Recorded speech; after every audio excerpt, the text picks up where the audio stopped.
yesterday morning, I think it was, I realized that my tension, I have an inner tension that I know, I recognize that I know it all my life. It's like a tension in the body.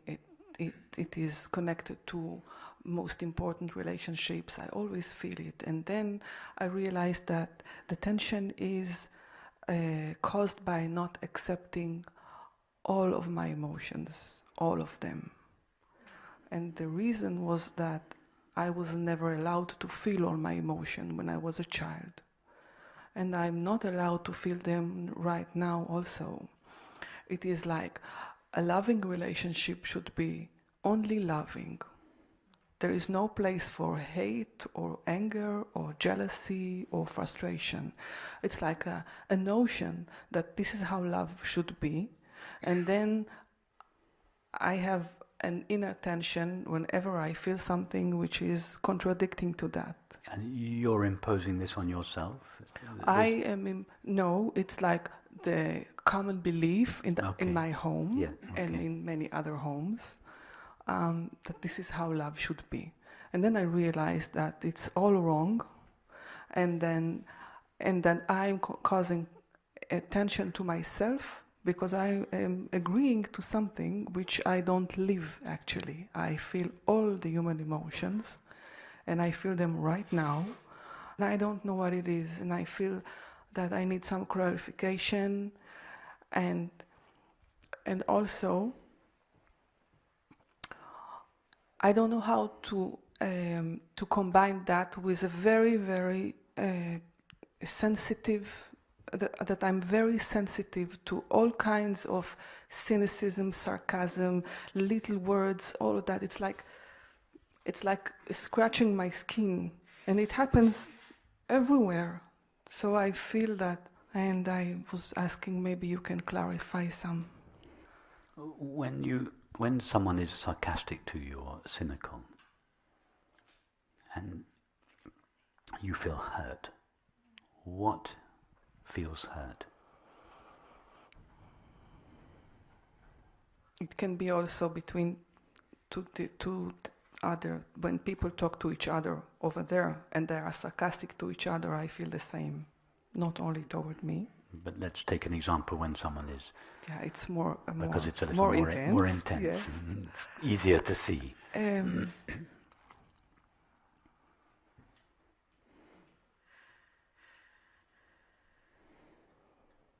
Can you repeat the question?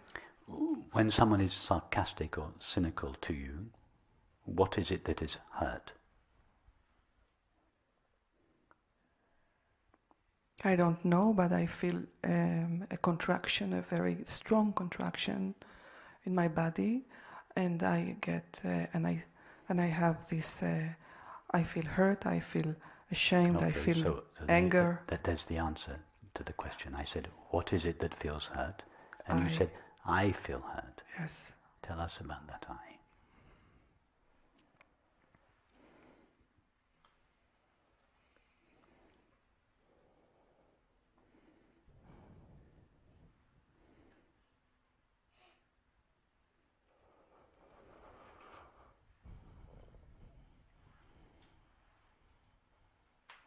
I don't know. I can only say that I experience it. I see it happening. I don't know what to say about that. But is it not quite important to know about that I, if I am the one that is hurt? Or in the previous example, when you said in relationships, when you feel angry, when you feel upset, you said, I feel angry, I feel upset, I feel jealous, etc. All these feelings of hurt, anger, upset, jealousy, they all belong to I. Mm-hmm. That is the one taste that you talk of. Oh. That is what all these feelings have in common.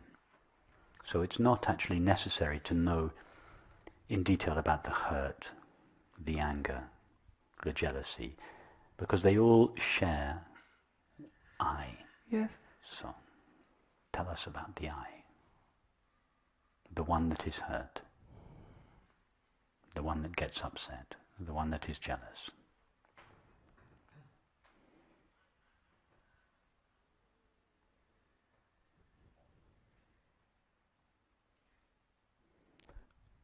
I get blank.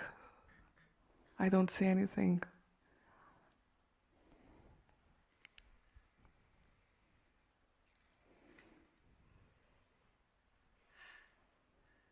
So if there's nothing there, when you look for this I, if you can't find it, on whose behalf is the hurt and upset and jealousy rising?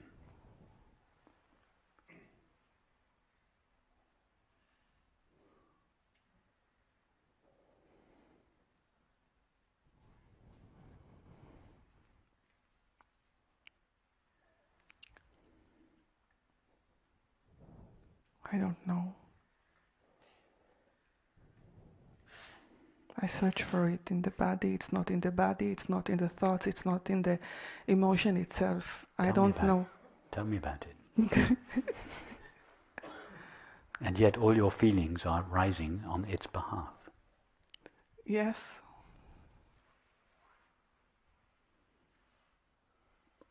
What's going to happen to the feelings when you discover that the self on whose behalf they are rising is not there?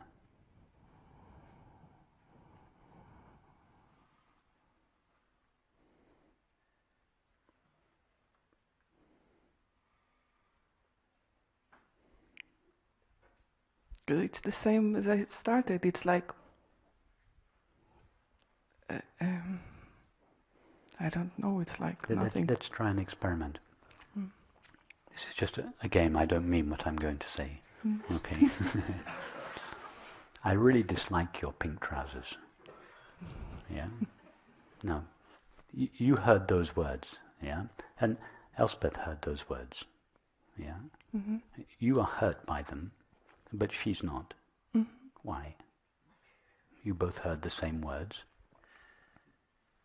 If there was something inherently hurtful in my words, as she would have then, well, let's not just say Elspeth, let's say everyone. Everyone else heard those words, but only one person is hurt by them.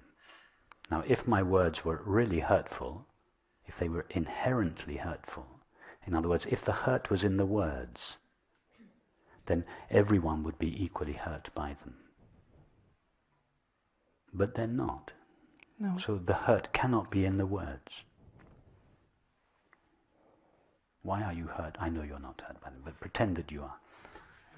What is it that is hurt? I'm asking you. I don't know. I don't know. I also don't understand why this body, why am I aware of only this body? If I'm awareness and I am well, aware... hang on. You're now, that's another question. And okay. Which, okay. If you go on to another question, you're sort of wriggling out of this little experiment we're doing. Okay. Just as we're coming close to the answer, you're which is a way of the non-existent ego saying, I don't want my non-existence to be discovered. Okay. So I'm going to ask another non-dual question. I'm sitting with my pink trousers. Sit with the... Yes. Yes, so what is it that is hurt when I say I don't like... Actually, I think your pink trousers are very nice. But what is it that is hurting you when I say I dislike your pink trousers? Something has to rise up in you. Something has to meet the words, and something has to rise up and say no. What is that?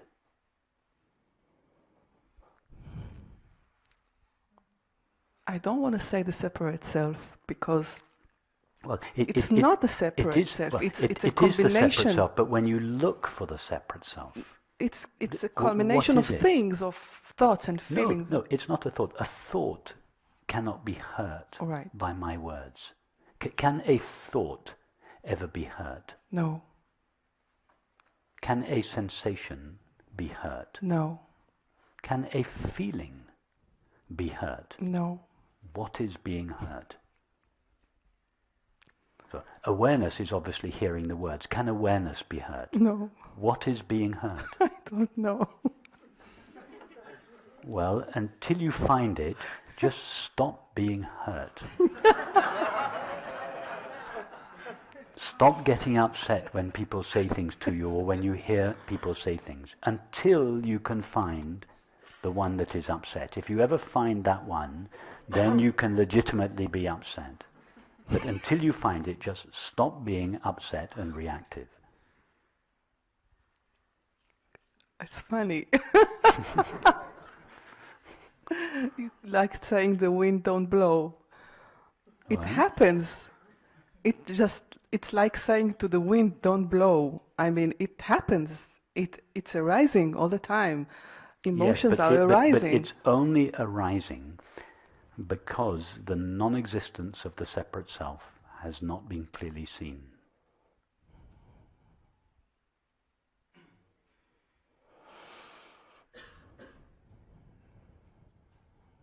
If it was absolutely clear to you that the one that is heard is non-existent, what happens to the heard? There is no base for that. There is no place for that.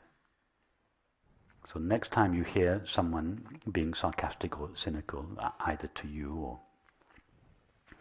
between themselves, and you feel this hurt, don't go towards the sarcasm and justify the feeling by saying, oh, they were so unkind or mean. Don't go there, because that legitimizes the non-existent self.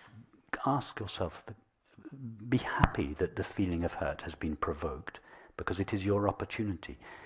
Just ask yourself, in that moment, in the intensity of the feeling, ask yourself, where is the one that is heard? Who is the one that is heard?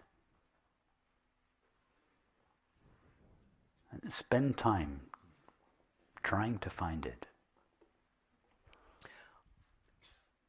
I have, I feel that if I see this happening, okay, and I relax, and I allow the feeling that arose to just be there and go, without asking where is the separate self, just allowing. Yes. Is it the same? No. No.